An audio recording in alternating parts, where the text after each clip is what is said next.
Intelligence is not inherited, it is trained. And if you still think that being intelligent is speaking complicatedly, winning arguments, or repeating data from memory, then you've been domesticated. Because real intelligence is not shown, it is demonstrated. It's not an ornament, it's a tool. We live in a world that rewards the appearance of wisdom, but punishes authentic thinking. We are filled with theories, beautiful phrases, recycled advice. But no one teaches us to think for ourselves, because a free, critical, and strong mind is uncomfortable, and that is exactly the kind of mind we are going to build here. This is not a speech to sound profound. It's a provocation, an invitation to use your mind as a muscle that strengthens with discomfort, with doubt, with contradiction. Stoic philosophy was not written to sound intelligent, it was created to survive chaos, to keep calm when everything trembles, to think clearly amidst the noise. We are not here to glorify intelligence, we are here to activate it, to bring it to the body, to turn it into action, because a mind that does not move is just an ego dressed in theory. And that's useless, it's going to hurt, because real thinking hurts. Questioning breaks. Stepping out of the mold is uncomfortable, but it also liberates. It wakes you up. It transforms you. These are 8 lessons to turn your mind into a training field. 8 principles to stop being a spectator and start building a strong, practical, and stoic intelligence. There are no tricks. There are no magic formulas. There is effort. There is discomfort. And if you're willing to take it on, then let's begin. 1. Make your mind your training ground. Your mind is like your body. If you don't train it, it weakens. It becomes slow, fragile, and lazy. And when life hits, because it always hits, a weak mind doesn't resist, it breaks. The difference is that mental training is not visible. There are no muscles to show it, no applause for thinking clearly, but that's where it all begins. In how you respond when no one is watching, in what you do with those thoughts that try to sabotage you in silence. The Stoics knew this. For them, the mind was a battlefield, not a place to store pretty ideas, but a space that had to be ready for war. Because life doesn't ask for permission, it throws you into the fire. And there, without warning, you discover whether you have the character to resist, or if you become one more victim of chaos. Making your mind your training ground means taking full responsibility for how you think. It's treating each thought like a weight to be lifted. It's not accepting any idea just because it comes disguised as logic. It means questioning what you've learned, breaking inherited beliefs, observing your mental patterns with brutal honesty. You can't control the world, but you can train how you interpret what happens. That's the key. Epictetus said it bluntly, "What affects us is not what happens, but what we think about what happens." That idea, if you truly understand it, changes your life, because it liberates you, because it turns you into someone who doesn't react impulsively, but responds with strategy.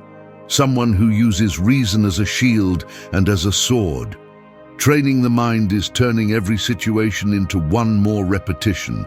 You get frustrated, you train patience. You get criticized, you train temperance. Doubts invade you, you train focus.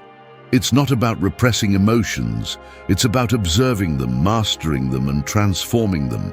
Most people are slaves to their emotions because they never trained their mind.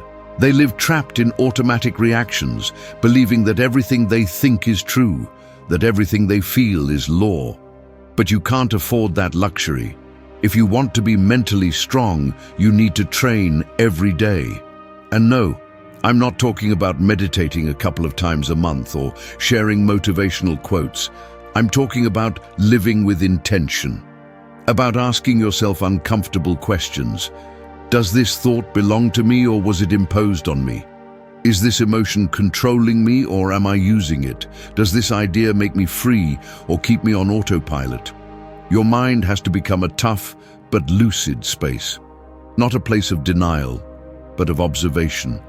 Like a gym where each thought is tested, challenged, shaped. There's no rest because life gives no respite, but the more you train, the less the external dominates you. Each blow becomes a repetition, each fall an opportunity to strengthen yourself. That's where your true intelligence begins, not in what you know, but in how you think when the world pushes you to the limit. 2. Break the label of "I am like this" and redesign your identity. One of the most dangerous traps of the mind is self-labeling. That phrase you blurt out without thinking, "I am like this." It seems harmless, even honest, but in reality, it's a chain. It's a sentence that ties you to an old version of yourself, an excuse disguised as self-knowledge. Every time you say, "I am like this," you're closing the door to change. You're accepting that your way of being is something fixed, as if your character was a concrete structure that cannot be modified, when in reality, it's made up of habits, decisions, and repetitions. The Stoics understood that the human being is not finished, that we are a work in progress, not a final product, and that clinging to a rigid identity is one of the biggest obstacles to transformation. Because if you convince yourself that you are impatient, insecure, lazy, weak, you no longer fight to change it. You accept it as part of your nature. You give up before you start, and that's not intelligence, that's cowardice. Redesigning your identity doesn't mean pretending. It's not about inventing a character or forcing a false version of yourself.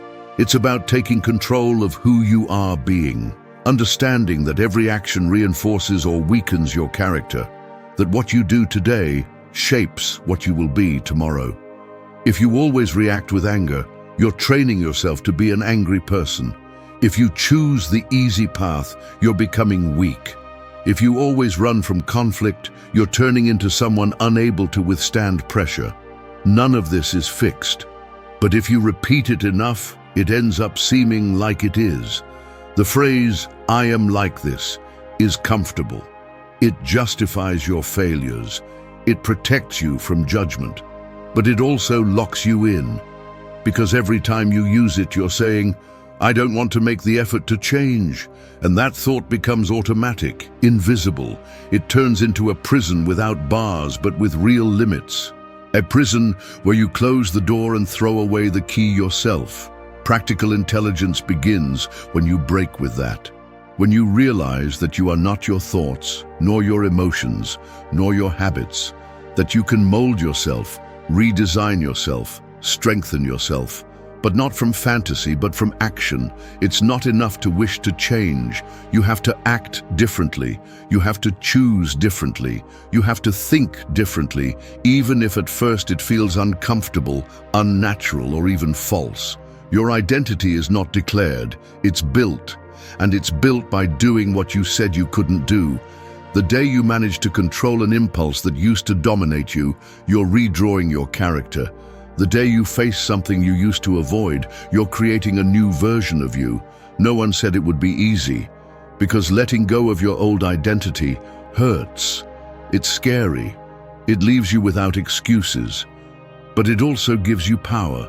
It forces you to take responsibility, and that responsibility, although heavy, is freedom. Start by identifying the phrases you repeat without thinking. "I've always been like this.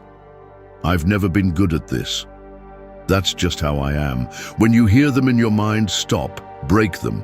Ask yourself if they are true or just a way to stay where you are. Remember that every time you choose to act differently, even if it's a small step, you're rewriting your story. And that's what truly intelligent people do. Not defend what has been, but intentionally build what they want to be.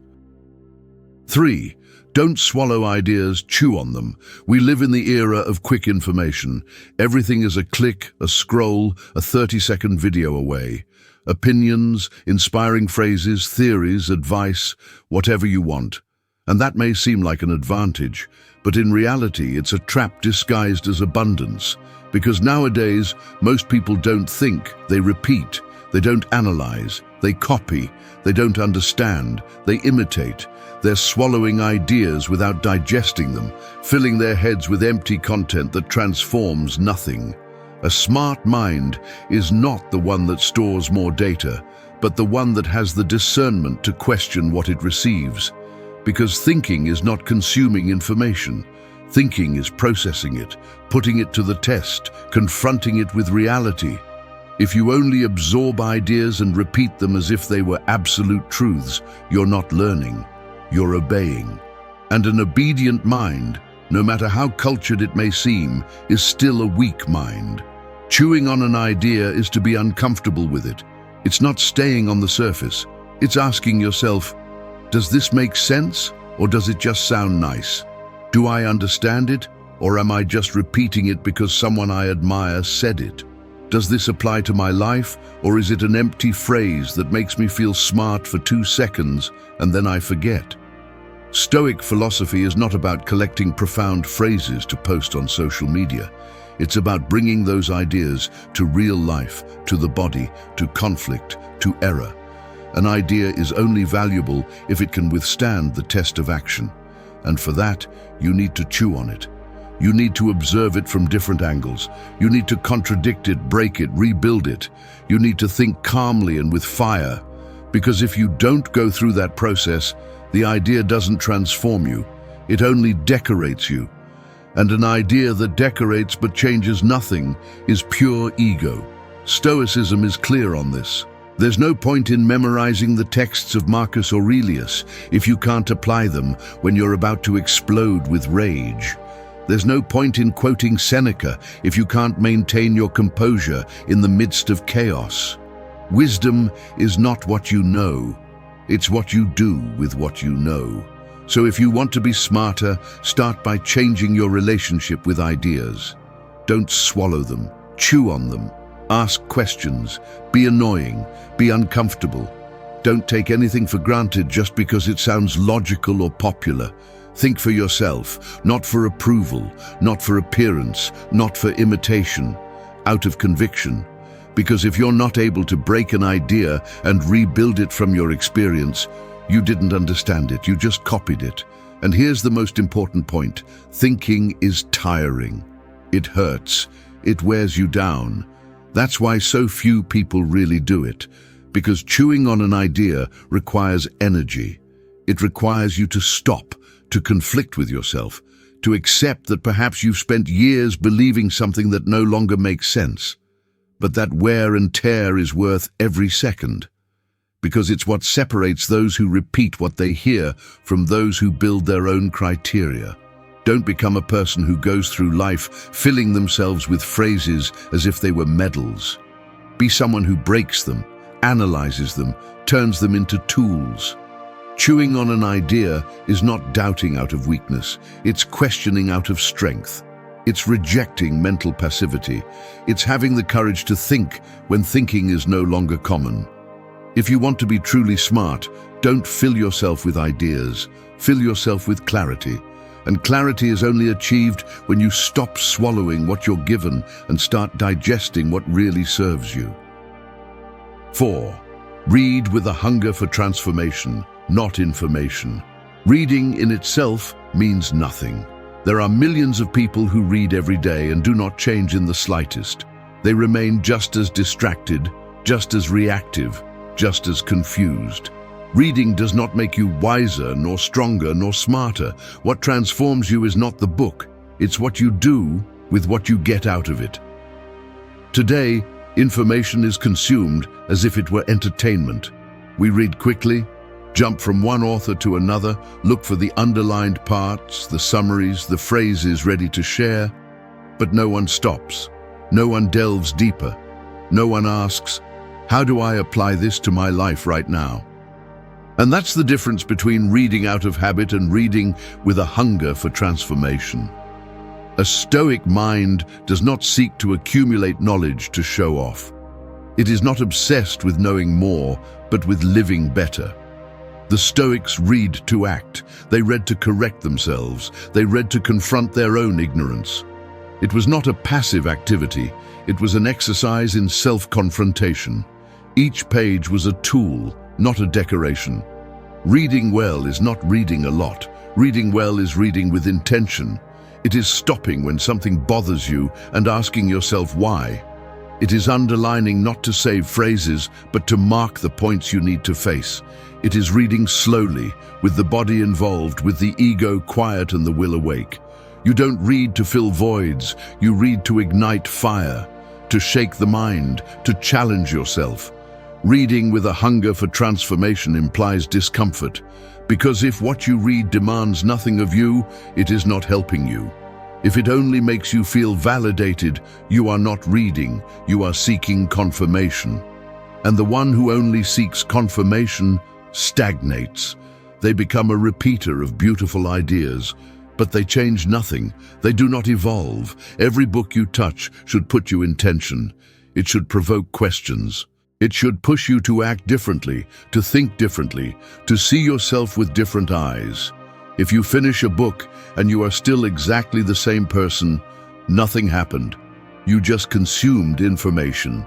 And information without transformation is just noise disguised as culture. Many people boast about how much they read per month. 40 books, 50 books, more than one per week. But they have no coherence between what they consume and what they do. They know the theories, the authors, the concepts, but they do not live them. They do not integrate them. They do not bring them down to earth. And that is not intelligence, it is accumulation. It is ego disguised as curiosity. Therefore, if you are going to read, let it be to transform yourself.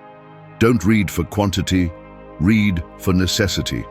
Choose books that challenge your way of thinking, that force you to look in the mirror, that do not leave you comfortable or calm. Underline less and apply more. Close the book and do something with what you understood. Don't look for everything to make sense immediately. Some ideas hurt before they make sense. And that's okay. That's the point. Read with the body, not just with the head. Don't read to remember, read to reform yourself. Because in the end, knowledge that does not turn into action is a useless burden. And an intelligent mind is not measured by how much it knows, but by how much it transforms what it knows into a more lucid, firmer, and more real life. So stop reading to feel cultured. Read to build yourself, to correct yourself, to awaken. Because reading, if it does not push you to be better, is just distraction disguised as growth.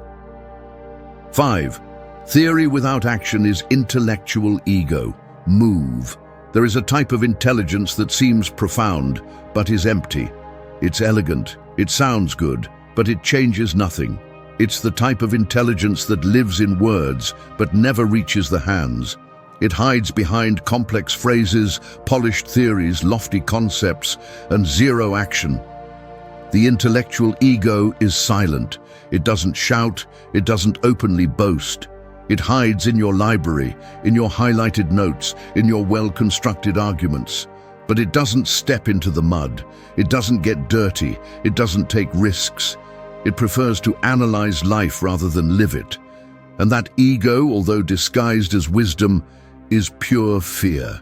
Fear of failure. Fear of getting dirty. Fear of not living up to all it claims to understand. You know people like this. They talk about philosophy, psychology, spirituality. They quote authors, explain mental models, recommend books.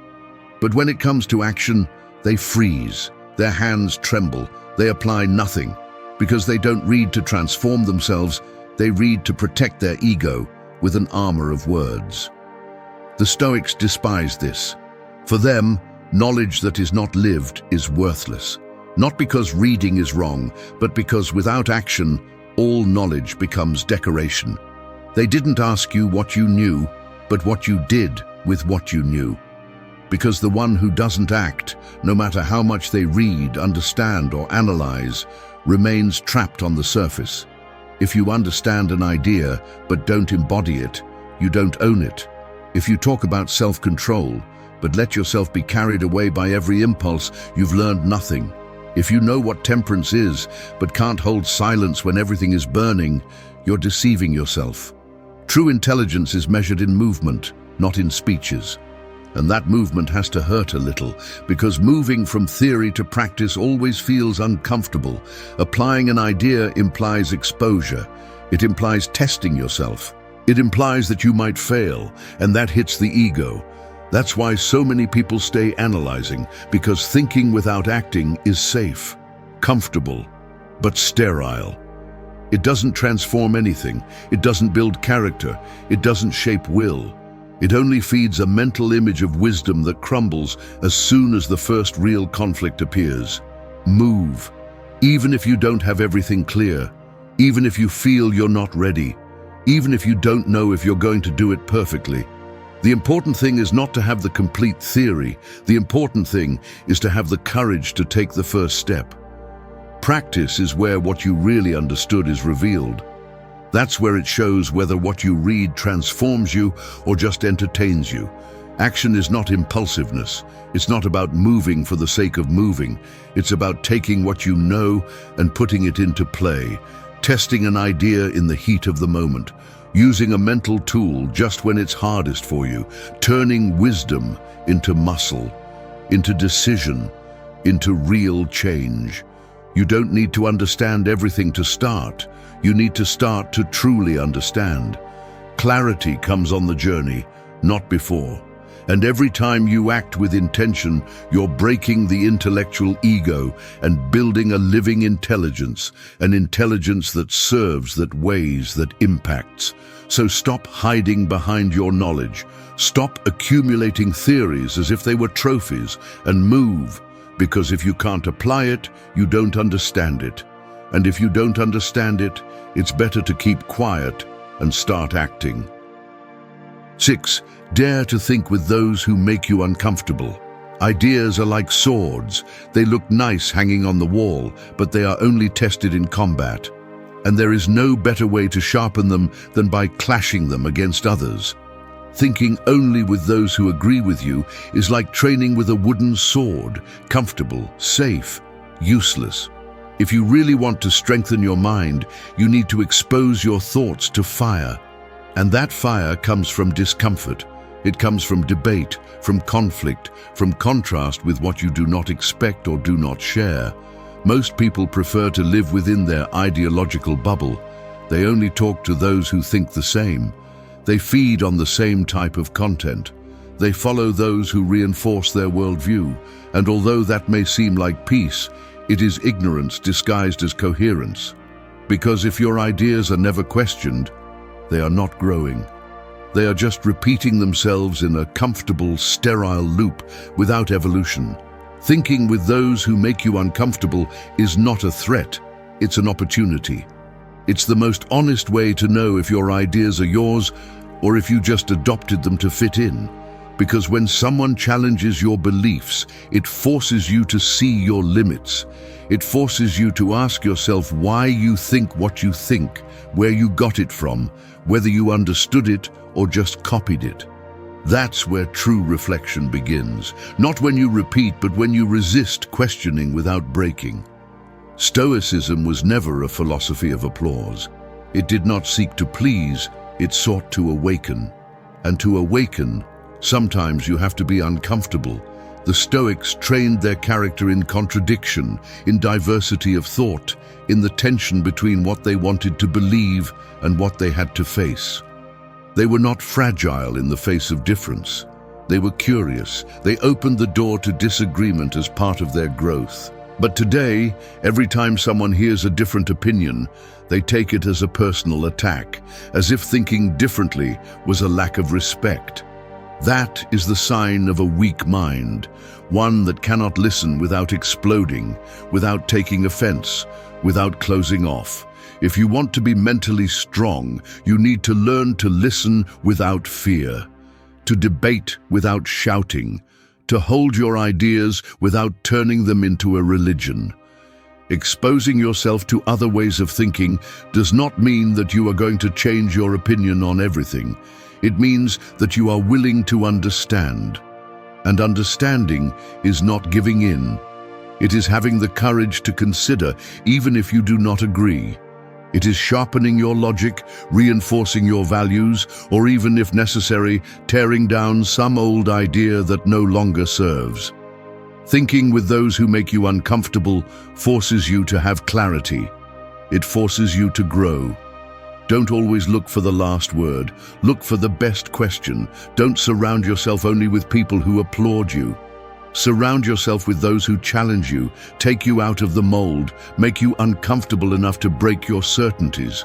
Because right there, in that uncomfortable friction, in that uncomfortable disagreement, is where the thought that matters is born. Not the one that adorns, but the one that transforms.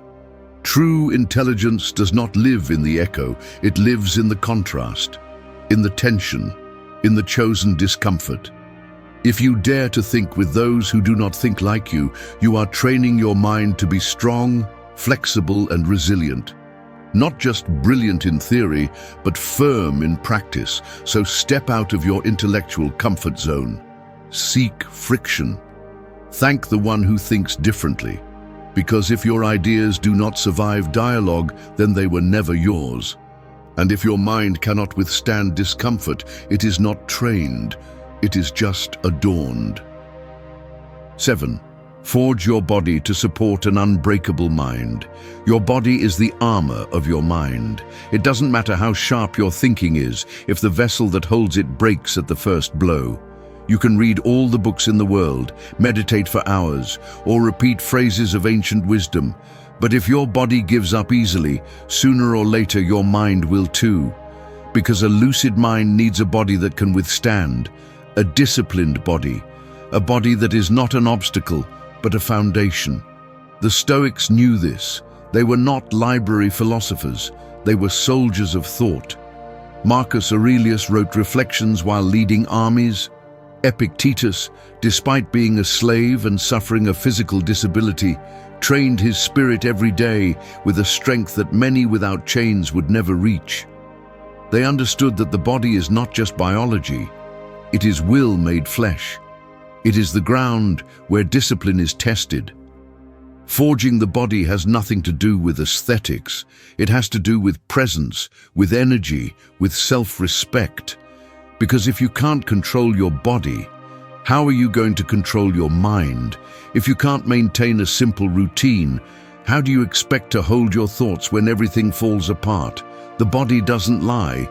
If it's weak, if it's slow, if it's neglected, probably your mind is too, even if it disguises itself as wisdom. Intelligence doesn't live isolated in your head. It lives in your breath when stress takes over, in your posture when you're about to give up, in your ability to stand firm, literally and symbolically, when life pushes you. Taking care of your body is preparing the ground for your mind to function at its maximum level. It's not a luxury, it's a necessity. Training the body is not just exercising, it's building resilience, it's practicing discomfort, it's learning to live with fatigue, with physical pain, with tension, and not giving up. Because that physical training shapes character. It teaches you that you can do more, that your limits were mental, not muscular, that the urge to give up is not an order, it's a suggestion you can ignore. And yes, it's going to hurt. Yes, you're going to have days where you don't feel like it, but that's part of the process. Because it's not about motivation, it's about decision, about showing up anyway, about moving anyway, about putting the body into action to remind the mind who's in charge. You don't need to become an athlete, you don't need to live in the gym, but you do need to move, strengthen, respect your biology, sleep well, eat better, breathe deeply. Make physical effort a constant practice, because the stronger your body is, the more space your mind has to focus, create, decide, resist. And it's not just for you. A strong mind supported by a strong body can carry more pressure, more responsibility, more chaos without breaking. The world is full of brilliant people trapped in exhausted bodies, without energy, without rhythm. And that limits, that slows down, that disconnects. Forging your body is sending a message. I'm ready. Not for the easy, not for the comfortable, but for the real. for the hard, for what's going to demand the best of me, because when your body becomes an ally, your mind breathes. And when both work together, there's no challenge you can't face. 8. Open the door to discomfort and welcome it as an ally. Discomfort is the teacher that nobody wants, but everyone needs.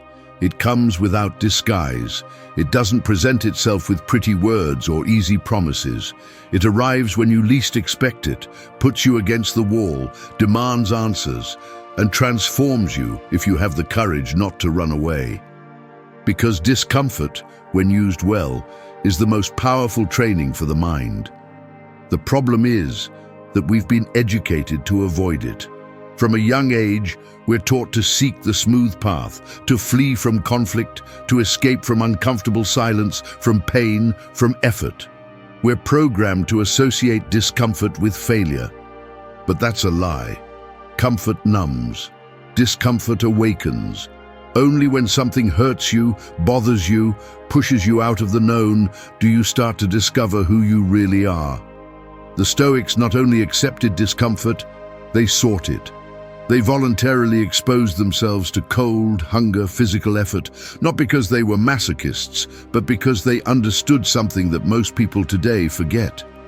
If you don't train your mind in peaceful times, you won't withstand when hard times come. And they will come, because life won't protect you, it won't warn you, it will test you without asking for permission. So, opening the door to discomfort is not surrendering to pain. It's inviting it as part of the process. It's understanding that growth hurts, that change wears out, that moving forward implies brushing against fear, doubt, fatigue, and none of that is a sign of weakness. On the contrary, feeling discomfort is proof that you're breaking internal barriers, that you're stepping on new ground, that you're alive and moving in the right direction. Discomfort strips you of your masks. When you're uncomfortable, you can't pretend. You can't fake it. Only what you truly are remains. Your character shows. Your limits are revealed. And if you have enough mettle, you can use that moment to carve out a new version of yourself. More resilient, more awake, more free. Stop avoiding the difficult. Speak when it's hard. Listen when it's uncomfortable. Get up early when your body asks for bed. Train when you don't feel like it. Do what you know is good for you, even when you hate it. Because that's the exact point where you grow. It's not romantic, it's not easy, it's not immediate, but it's real. And what's real transforms. Don't confuse comfort with peace. Often what you call being calm is just stagnation in disguise. A pause that's not healing you, but numbing you. And when you get too used to comfort, any shake feels like an earthquake. But if you make discomfort an ally, nothing takes you by surprise. Nothing breaks you so easily. You become someone who doesn't depend on the environment to stand firm. And that's intelligence in its purest form. Inner stability amidst external chaos. Every time you consciously choose the difficult, you're gaining strength. You're honing your thinking. You're training your mind not to give up. And the more you do it, the more natural it becomes. Because discomfort, when practiced, ceases to be a threat and becomes a tool. So don't close the door when you feel discomfort. Open it. Face it head on. Feel it without drama. Thank it for the message it brings. Because behind every discomfort, there's a stronger version of you that you haven't met yet. And if you have the courage to go through it, you'll find it. Thank you for staying until the end of the video. If you watched the whole thing, comment, "I am Stoic," as our secret signal to know that you're a true student of Stoicism. Don't forget to subscribe and give the video a like if you enjoyed it. See you in the next video, and remember, keep cultivating your Stoic mind.